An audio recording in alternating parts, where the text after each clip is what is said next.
ഉൽപ്പത്തി അദ്ധ്യായം 27. യാക്കോബിന് അനുഗ്രഹം. ഇസ്ഹാക്കിന് പ്രായമായി, കണ്ണിന് കാഴ്ച കുറഞ്ഞു. അവൻ മൂത്ത മകൻ ഏസാവിനെ വിളിച്ചു, എൻ്റെ മകനെ. ഇതാ ഞാൻ. അവൻ വിളി കേട്ടു. ഇസ്ഹാക്ക് പറഞ്ഞു, എനിക്ക് വയസ്സായി, എന്നാണ് ഞാൻ മരിക്കുകയെന്ന് അറിഞ്ഞുകൂടാ. നിന്റെ ആയുധങ്ങളായ അമ്പും വില്ലും എടുത്ത് വയലിൽ പോയി വേട്ടയാടി കുറെ കാട്ടിറച്ചി കൊണ്ടുവരിക. എനിക്കിഷ്ടപ്പെട്ട രീതിയിൽ രുചികരമായ പാകം ചെയ്ത് എൻ്റെ മുമ്പിൽ വിളമ്പുക. അത് ഭക്ഷിച്ചിട്ട് നിന്നെ ഞാൻ മരിക്കും മുമ്പേ അനുഗ്രഹിക്കട്ടെ. ഇസ്ഹാക്ക് ഏസാവിനോട് പറയുന്നത് റെബേക്ക കേൾക്കുന്നുണ്ടായിരുന്നു. ഏസാവ് കാട്ടിറച്ചി തേടി വയലിലേക്ക് പോയി. അപ്പോൾ അവൾ യാക്കോബിനോട് പറഞ്ഞു, നിന്റെ പിതാവ് നിന്റെ സഹോദരനായ ഏസാവിനോട് നായാട്ടിറച്ചി കൊണ്ടുവന്ന് രുചികരമായി പാകം ചെയ്ത് എൻ്റെ മുമ്പിൽ വിളമ്പുക.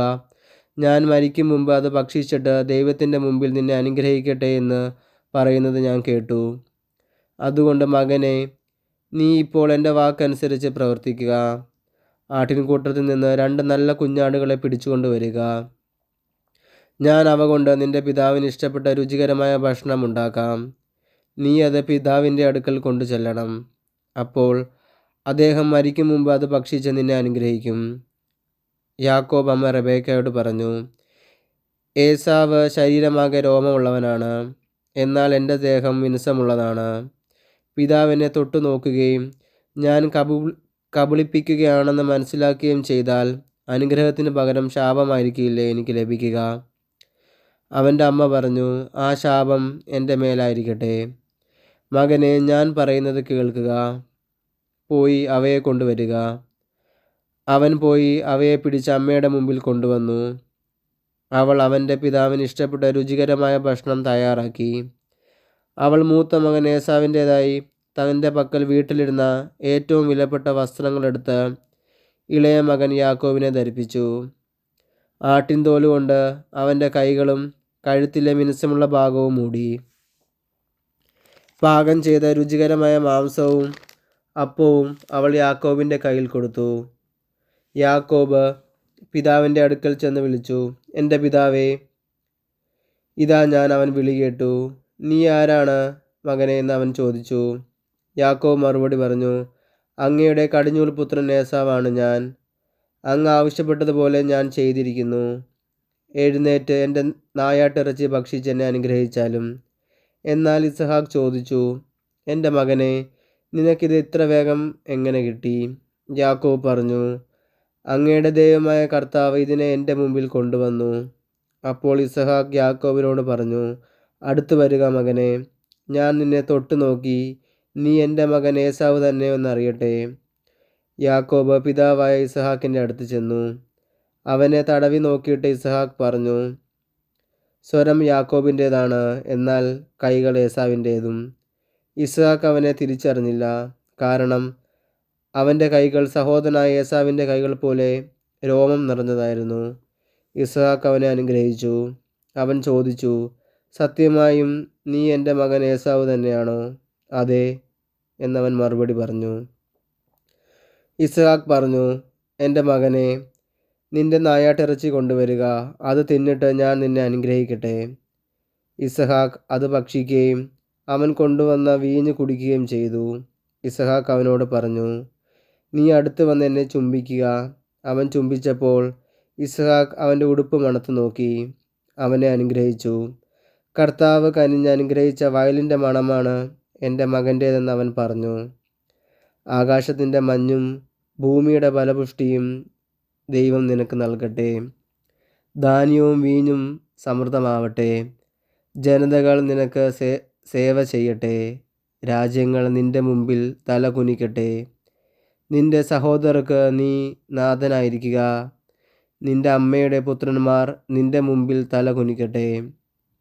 നിന്നെ ശപിക്കുന്നവൻ ശപ്തനും അനുഗ്രഹിക്കുന്നവൻ അനുഗ്രഹീതനുമാകട്ടെ. ഏസാവ് അനുഗ്രഹം യാചിക്കുന്നു.